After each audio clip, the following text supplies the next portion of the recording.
became Minister of the Economy in 2012, I knew that the country was developing new activities in order to diversify a little bit from the financial center. So I was looking for something which nobody else does yet in the European Union, and I found that the space sector could be very interesting.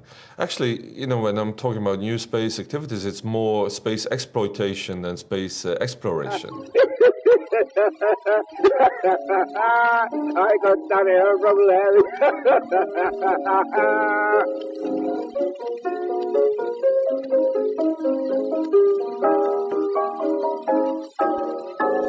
But what's more, we are going to launch an investment fund, venture capital fund, in the next 3 months, which will be able to invest directly into these companies as well. Quite an enterprising government. Yeah, actually, we try to manage this country a little bit like a big company, and you know, in a company you need investments in order to get a return on these investments. And I think that's a little bit the reason for the economic success of our country as well.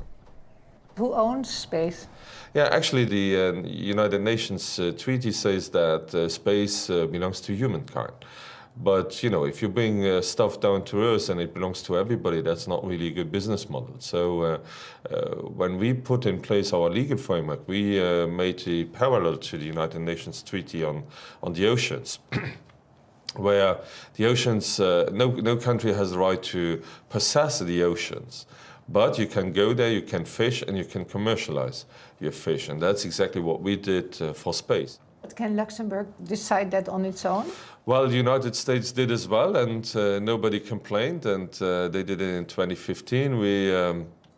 We voted our law in 2017, and there were actually no complaints. And Luxembourg is really bigger in space than on Earth.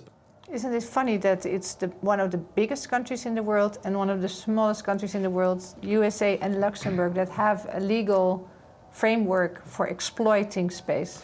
I think it's not funny. I think it's weird because you know, the European Union should not leave this to the United States or to China or to Japan or other countries which are really aiming very high in this initiative. The European Union needs to have a strategy on how to use space in an economic way.